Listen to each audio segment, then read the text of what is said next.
All right, everybody. The Boston Celtics pick up 2 road wins in less than 24 hours to round out a West Coast road trip, 3-2, taking down the Utah Jazz. We're going to cover all of that and more coming up for you here on Green with Envy.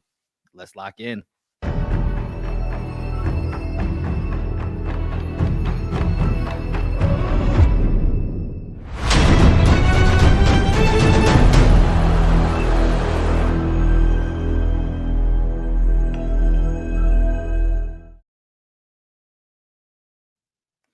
What up, what up, what up? Welcome into another edition of what's the name of our show again?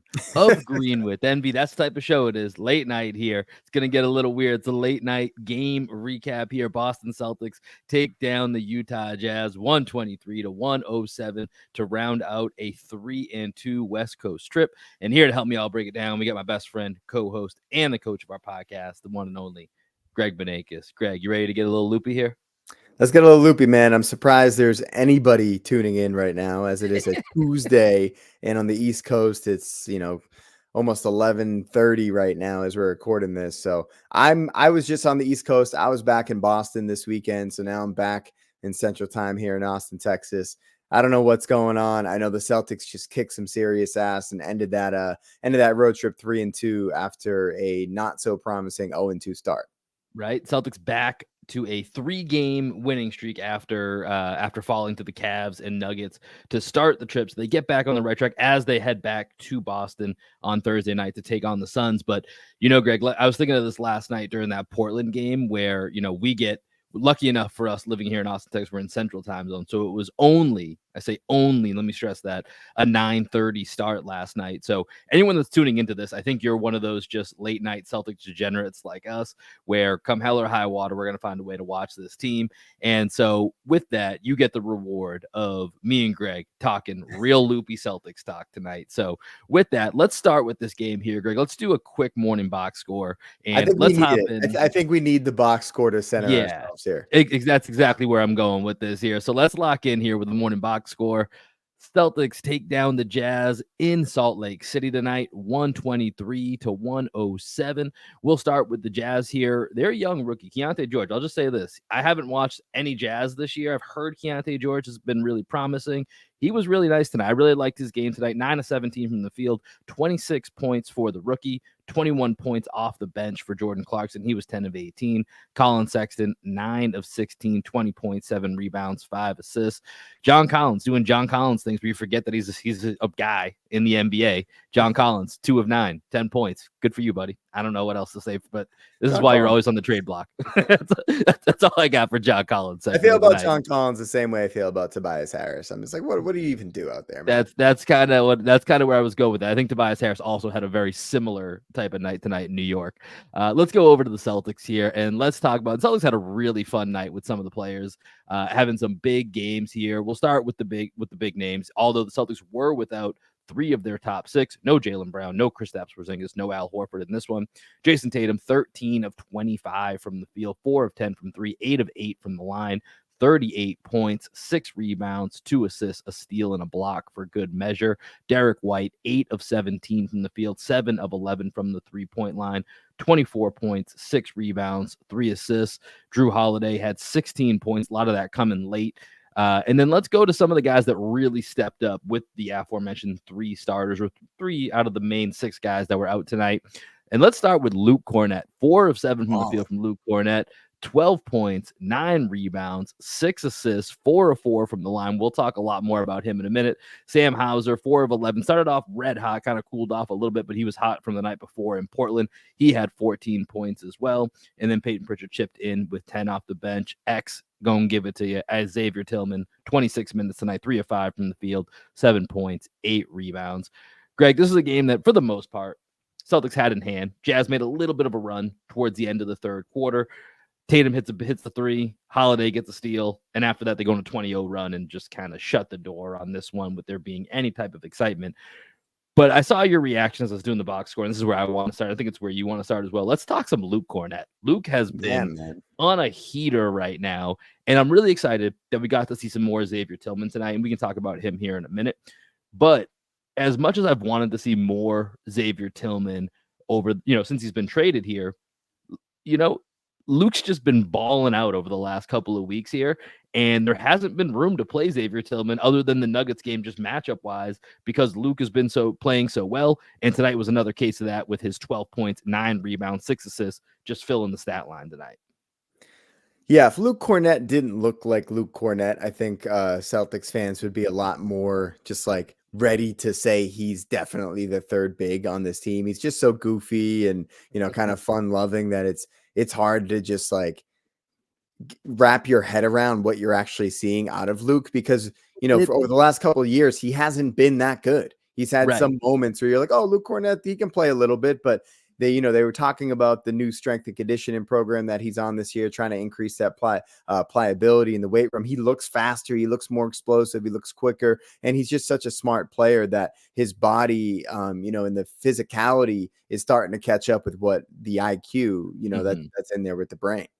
Yeah, I was gonna say I think he's got a little bit of residual Taco Fall effect to the like the how he looks and then how fans perceive him. Like, this can't be our third big, right? Like, Right. look at this guy. Like, this can't be it. But this isn't Taco Fall. This is Luke Kornet. Luke Kornet is the real deal when it comes to being a mainstay in the rotation.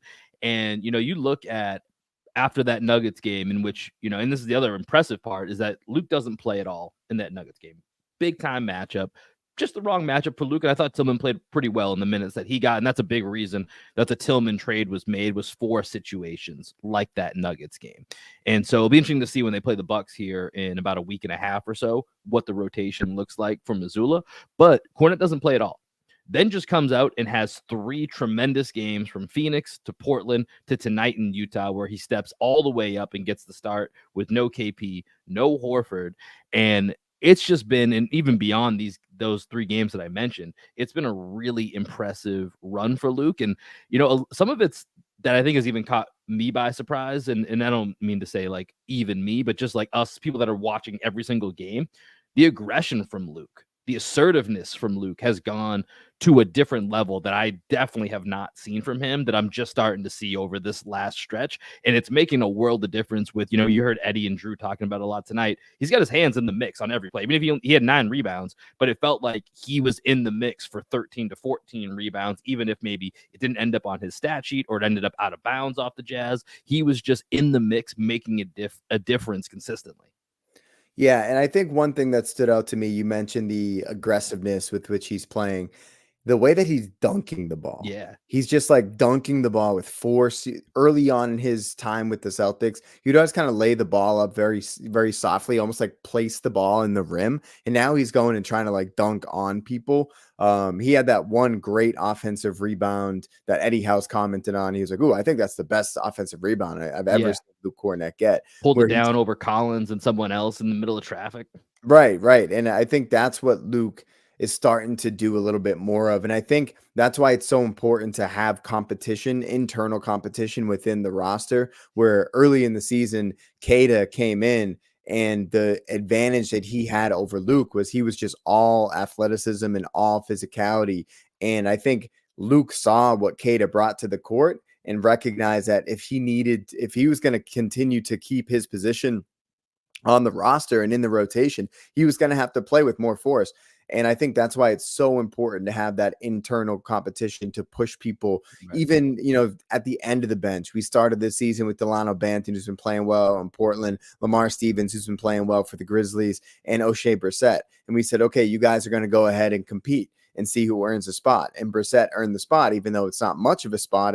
He did beat those other 2 guys out, and they had to push each other to see who would come out to the top there. And Keita really pushed Kornet. Now that we have Tillman, I think that's also going to push Kornet to prove that he can play in more than just specific situations where, as I was watching the game tonight, and I'm like, man, maybe Luke could have held up decently against Jokic. He's not going to stop Jokic. No one's going to stop Jokic. Not that crazy, but like give him a chance to cover Jokic and see what happens, because Luke is so big. He's 7'2". He might be able to, just be solid. And because Jokic is so good with pump fakes, and Luke doesn't really go for pump fakes. He just plays with his hands straight up. It's just going to Yeah. be two big white guys playing with their arms straight up. The non-verticality Olympics, even though, Luke, we just talked about Luke's Nugget, but the two of them, just like we talked about with Jokic, just hands straight up, credit card jumps, just tippy toes, trying to see who can get the rebound after all those tips.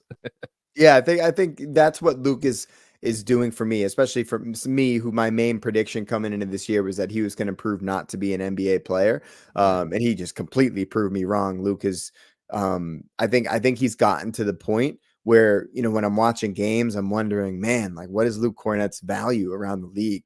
If he were a free agent, because he has one more year in his contract, I believe. I believe that's correct. Yeah. Yeah, I think we have him at a pretty cheap deal for next year as well. What would he get on the open market as a third big on a team? Because I do think Luke Kornet probably not going to be able to be the backup center for a team, but a third big for sure. I think Luke Kornet has proven he is more than capable of playing that role, to the point where you're wondering, is he a third big, or is he a third big that can elevate to a second big when called upon? And tonight we saw he started at center and played amazing.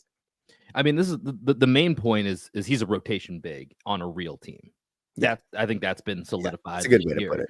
And, I think this game itself, when you're down KP, you're down Jaylen Brown, who's been balling out, you're down Al Horford, you need the Luke Kornets, the Sam Hausers, the Peyton Pritchards, the Xavier Tillmans to step up. And this has been one of the questions from internally from us, and then more so on a national narrative. What about the depth of this team? Right, like that's been one of the few question marks, despite the dominant record, the net ratings, so on and so forth. And I think tonight, you got a glimpse of that. We just talked about Luke. Sam had a massive game in Portland last night. He goes 4 of 11 from three. Started off the game, I think he was 4 of 7 or 4 of 8 at one point. Here's some of those misses down the stretch, but aside from that, Sam was more than just hitting threes tonight. He was 14 points. He had 5 rebounds. He had 2 assists, and he had 2 blocks. We've talked on this show before that a big reason that Sam Hauser has been able to, and that was, the reverse. That was my prediction, was that Sam was going to solidify himself at the beginning of the year as a guy, is because aside from just being a knockdown shooter, he's finding a way to get onto the boards, to crash from the weak side. He's, holding up in one-on-one situations. And so I think tonight was really, obviously the Jazz are kind of heading towards that tanking type mode with where their season's going. No Lauri Markkanen tonight, but it is still a really good proof of concept. Like, hey, we're deeper than people really think. And you get those games from Luke, from Sam, and even Tillman, who I think we should talk about just for a minute here, just because we haven't seen as much of him. But I think defensively, I still really like every time I see Tillman out there. I know late in the game, he got kind of ISO'd with Colin Sexton, hung right on him. Sexton couldn't get by him. And it's moments like that where it make me really confident that while we're always going to be a little bit worried about Al aging, KP doing anything at any time makes me nervous a little bit, to know that we have these guys in reserve. Obviously, you need to be healthy for the majority, but if you need these type of guys to step up, these type of games are what give fans and what give the team confidence that they're going to be overcome any, hiccups they may have along the way to what could be a long playoff run. Yeah, and Tillman, he hit 2 threes. One of them he had his foot on the line, but to see him stretch it out to the corner three, Really going for that Al comp tonight. Really going for the Al comp tonight. And this is why, we said a few pods ago that he's the perfect backup big for Al Horford, right? And like the replacement heir to the throne of Al Horford, because he can do so much of what Al is able to do. He's never going to be the level of player that Al Horford is or was. But Xavier Tillman can fill in admirably, just like Luke Kornet can fill in admirably, playing in that drop big position for Porzingis. And then Brissett as well, man. Like, Brissett's another guy. Every time I see him play, I'm just like, Joe has to give him a chance in a big game. He never gives him a chance in a big game, because I do think his energy and his ability to crash the glass and get extra possessions could make a difference. And then his ability to just move his feet on the perimeter, where he basically can be a power forward, right? On this team, he can function as a power forward. So I do think with Brissett, he's another guy where I'm like, man, Joe, with the right matchup, like maybe it's against the Heat, Maybe it's we're not going to see the Nuggets again until a potential finals matchup, but The Magic I is think we another team play we we talked play the about before as Thunder. well too. We Yeah. play the Thunder again later in the year. I need to see O'Shea Brissett in that game. I like it, it's just like inexcusable for Missoula not to give him a chance in a big game because of the little things that he does and the Mhm. way he's able to affect the game with energy. So I was really impressed with Brissett.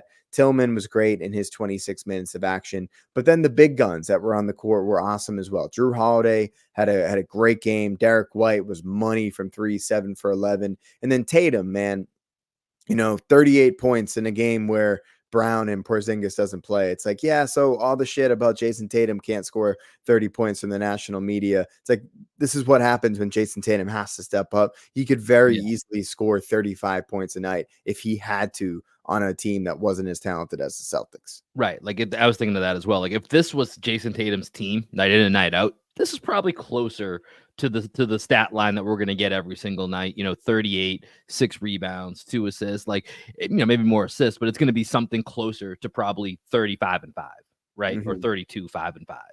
That's probably going to be a little bit closer, probably a little bit more rebounds than that. But you get my point that I'm saying is that it's going to be closer to that Shea Gilgeous-Alexander type stat line from a points perspective, to a Luca, to a whatever. You know what I mean? If he's going to have to carry that scoring burden, this is what you're going to see. But this is the luxury of being the best team in the league and having Kristaps Porzingis and Jaylen Brown. But when it's needed, it's still there. And then, like you said, Drew Holiday, Derek White, both of them played great games tonight. Drew Holiday, like I said, I think Drew Holiday is becoming, I think what I used to think about Derek White, that Derek White just kind of waits to see where he needs to fill spots. I think him and Drew Holiday have actually kind of switched roles in that. Like Derek White is actually probably more impactful and needed on a night to night basis than I would have thought at the beginning of the year. Like he has to be involved in, him and Tatum pick and rolls and handling Oh, the their ball. two-man game tonight was great. Their two-man game, yeah, and it's something I feel like maybe we haven't seen that quite as often, and but obviously given the circumstances, made a lot more sense. And with Holiday, he's been kind of the guy that I at the beginning of the season anticipated would be Derek White, where it's like, okay, today I'm just playing defense and getting rebounds. Today I'm knocking down threes. Today I'm being a little bit more aggressive on the boards, or he has 8 assists in this game tonight. So Drew Holiday has done a pretty amazing job of kind of acclimating to what is needed game to game. And I think it's really interesting with Holiday because he has 16 points tonight, shoots the ball 12 times, and honestly, a game where he probably could have got far more shots up just given who was out and who was available, but went kind of the route of setting others up. But I do wonder, with Drew Holiday, I feel like at some point in the postseason, I think there's going to be a game where he wins the Celtics a game scoring 25 points. And I'd be curious if we haven't really seen that happen this year yet. I'm not saying it can't, but I'd just be curious if that's something that just to look for is kind of a scoring outburst game from Drew Holiday at some point here down the stretch. Yeah, it's interesting. I don't really know which game that would be. His role within the offense is just such a complementary role. Hmm. He's a screener, he's a connector, he plays the dunker spot, and he's a spot up shooter. They really don't put the ball in his hands and ask him to Right. create too often. So that 25-point game, it would have to come from, I think, somebody going down with an injury, or maybe he just looks around and sees that, Jason Tatum's being covered by Jaden McDaniels, Jaylen Brown's being Right. covered by Anthony Edwards. We're in the NBA finals and he's looking around like, okay, I guess it's got to be me. And I think, one team that would be an interesting team where for him to score a lot of points against would be the Bucks. I don't know how the Bucks are going to guard him. The first couple of times that we played them, they put Giannis on him a lot, Hmm. which Drew didn't really play well against the Bucks in the matchups that we've had. So I'm wondering, like, what type of team would allow for Drew Holiday, and like what type of person guarding him would allow for Drew Holiday to really take over. We saw in the Nuggets game, he looked at Jokic at the end of the game. It was like, Right. screw this. I'm taking this guy to the hoop. I'm gonna get my shots up on him. He can't cover me. Like, when is Drew Holiday gonna say to himself, the guy on the other side of the court can't cover me? I don't know that he's going to do it. He's just done such a good job accepting this role and sacrificing. 25 points. It's not like we're asking him to score 40. So I Right. definitely think it's possible And and I'm more probable. thinking of it as like a man of the moment, not necessarily like that's the goal, but I think it's one of the points that you mentioned where it's like, okay, I need to turn into the Drew that was the number 2 to Giannis. I need to do that just for tonight. Like this is what my role calls for because I think he's taken on that kind of here's what I need to do tonight. Like that's kind of the Drew Holiday role is kind of figuring out night to night, quarter to quarter, what do I need to do? What do I need to do to fit in with what everyone else has going? Is JB cooking? Is JT cooking? Is Derek White feeling it tonight? Okay, I'm gonna, be a guy that's setting them up, or I'm gonna be focusing on, captaining the defense. Not that he's, never not doing that really, but I think it's gonna be one of those like just one of those times where it's like, all right, we feel for the opposition, like we feel really good. We've got the Celtics on lock. Oh shit, their fifth best player just scored 25 points because they have freaking Drew Holiday. Like Right. that's like one Right. of the moments that I think potentially will have to happen either down the stretch here or maybe in the postseason, just given the way some of these games might play out. Yeah, and then Derek White, he also was ultra aggressive tonight Yeah. with increased responsibility on the offensive side of the ball. And there have been a few games where we haven't seen enough of the ball in Derek White's hands.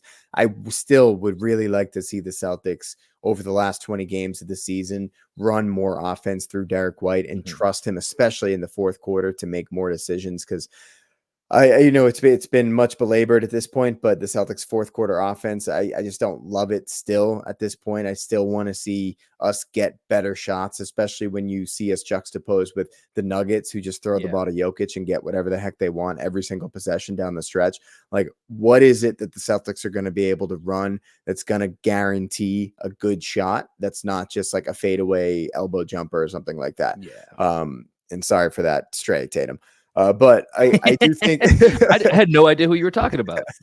but early in the season, remember how excited we were to see Jason Tatum and KP run the two-man game. And we're like, the Celtics finally have a go-to action that we can run down the stretch that teams aren't going to be able to stop. And like we still aren't like spamming an action in Mhm. crunch time enough, in my opinion. Like I don't know at what point we're just going to be like, okay, if we have 1 minute left in the game, we're going to a high pick and roll with Jason Tatum and Kristaps Porzingis, or we're going to a high pick and roll with Derek White and Jason Tatum, or we're going to an empty side pick and roll with Derek White and Kristaps Porzingis. Like, what is it that we're going to call our bread and butter? Because like when we go to those chin actions with like the elbow entries off the horn sets, the one thing about those you saw against I think it was the Nuggets game where they just started really denying the ball at the chin, right at the elbow. Mhm. So I do think that you got to be careful about how the defense is going to play it because if you go high pick and roll, they send two with the ball. Then you have your release valve in Porzingis. Maybe they rotate hard over, and we have to make that extra pass. And we even saw Tatum in the Nuggets game like make lazy passes to Porzingis in that action Yeah. as well. So we got to have the action that we can trust down the stretch, and I don't know what it is. And that's the one thing I'm like thinking about moving forward. What is that action going to be that the Celtics are going to be able to get great Right. offense And, every and, time? and that's what we have to do down the stretch here because other than a handful of games, there's a lot of Hawks, a lot of Pistons, a lot of Wizards coming up here. So it's trying to find very specific things. And I think just, to your point of giving Derek White a chance to make more decisions late in games, I think the biggest thing that does is it will prevent the Celtics, or it should theoretically, from being as stationary as they can kind of get sometimes late in Yeah. games. Because I was saying this to Kari on the Sunday podcast. I was going back to the actual Steve Jones podcast we had where he was saying the biggest thing that the biggest advantage Celtics have is the weight of the talent that they have on their team. And if you think about, the ISO numbers late, where I think they're like the fourth most ISO team late in clutch time, crunch time, whatever, like you're giving the opponent a much better chance of stopping you if all they have to do is stop in isolation and they have Oh, it's a everyone kind set of defense. You focusing. never want to play offense against a set defense. Exactly. And so you think about if Derek White has the ball and this is kind of causing more motion or people to be less set in place, less stationary, like then you're really going to get the full weight of that offense that the Celtics can have, and we see it. And when they have it clicking, good God, it's like, how do you ever stop it? And then we kind of we're kind of the culprits ourselves. We almost stop ourselves by going to this isolation. So I'm with you. I would love to see more, especially Derek White, Jason Tatum, actions to get us into late game situations, especially just because Tatum's become so good at making reads as well. If he gets going downhill or if he needs to make a pass to Jaylen Brown, that I think you have different outlets that could allow. Then if Jaylen gets the ball, he can be that finisher that Adam always talks about, or you have release outlets in Kristaps or Drew Holiday, who just casually hits 60% of his threes in the corner.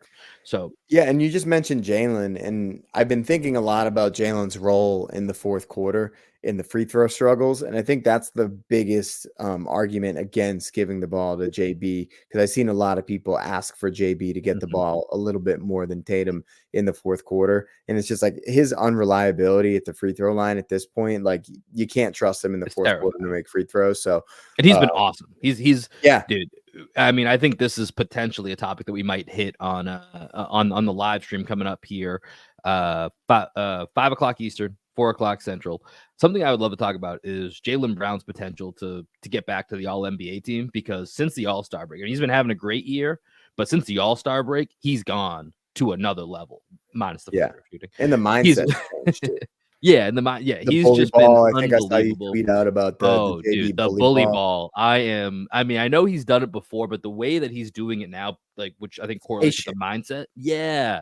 And it's not forcing it. And he's doing it not just to the Anthony Simons of the world. He did it to Aaron Gordon in that Nuggets game. Like, he's just a different guy right now from what we're seeing over these, like I said, I'm using the All-Star break as a line of demarcation, but really all year he's been continuing to grow as he does each and every year. So yeah, I think Jaylen Brown topic we might need to hit. But anything else you want to hit on this West Coast trip here? Celtics wrapping up 3-2, heading back on Thursday for a date with the Suns, who I believe do have Devin Booker back, so that should be a fun one. Well, I guess it's just like kind of a bigger picture question, and maybe we can dive into this more in the live stream. But like, coming into this West Coast trip, we were on an 11-game winning streak. We blow the Cavs game. We lose back to back for the first time in like 4 months against the Nuggets in a marquee matchup. All the hullabaloo about can the Celtics beat the Nuggets. Yep. I heard Versillo and Simmons talking about it. The word Versillo chose was insurmountable. He was saying that it's not like it's a huge gap, but the gap still feels like it's something that the Celtics don't have the pieces to make up for. Where do you feel right now, just like about the Celtics after this 5-game West Coast trip? I mean, I still What have you feel changed?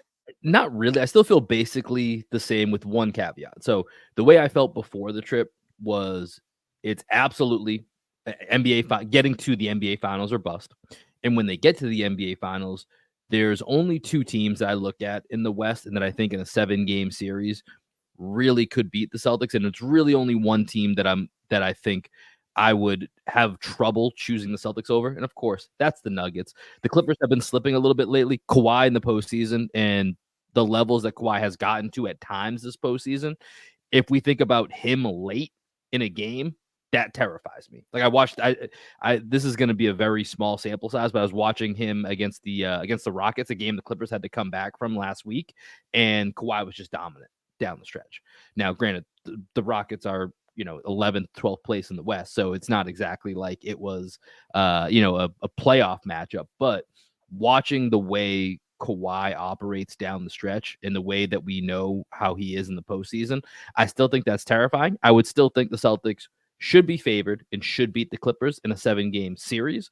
But I think the only thing that's changed for me is I thought Celtics Nuggets was almost dead even.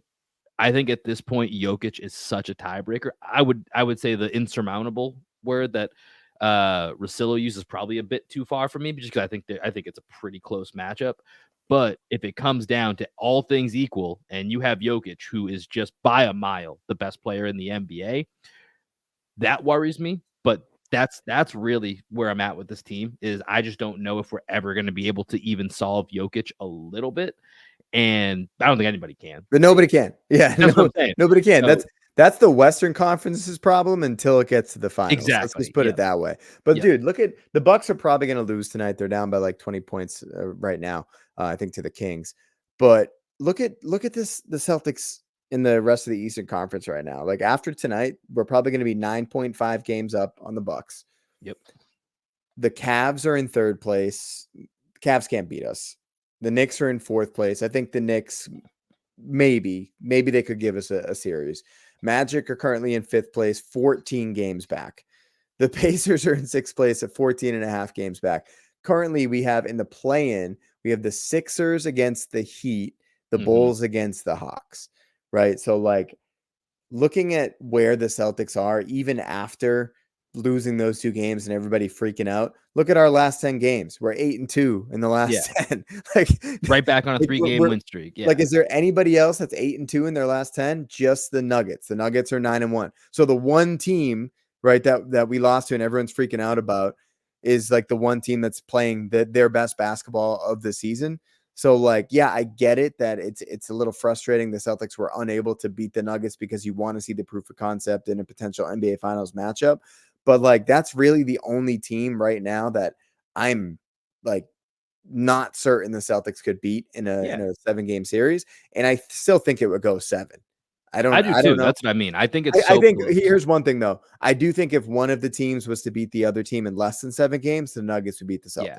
Yeah, like I said, the Nuggets are the only team that if we get to the NBA Finals and, we're doing our preview NBA Finals podcast, and it's like, all right, guys, let's make our predictions.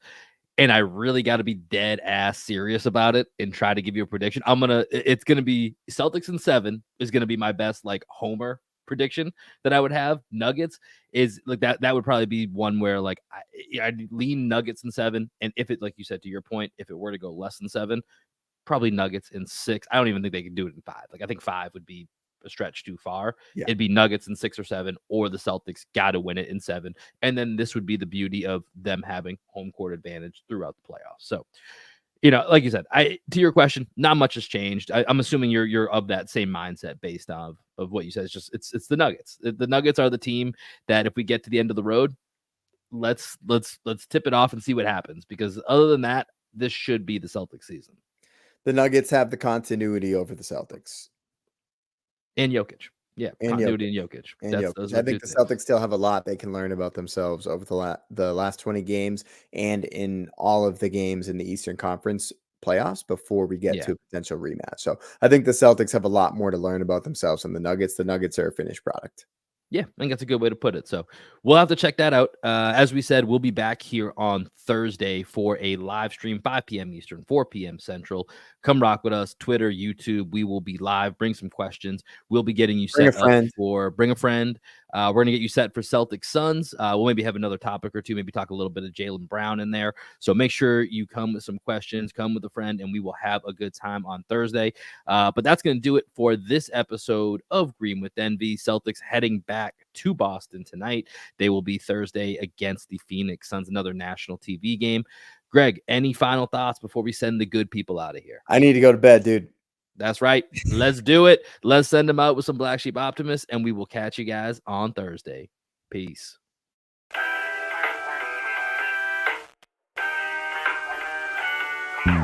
time I get this high, I lose my mind.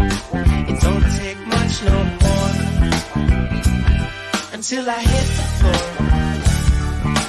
Every time I get this high, it's you I find. It don't take much no more until I'm at your door. You cut me to my core, baby. What can I say? You got me on the floor, you know I came to play. I know I shouldn't, but you seem to take my pain away. And every time I score, Jason Tatum fade away. I close my eyes and I'm floating your river. I call to see if you open, you know I hope you deliver. Every time you're getting close, I still be sick with the shivers. But there's nothing like that first time.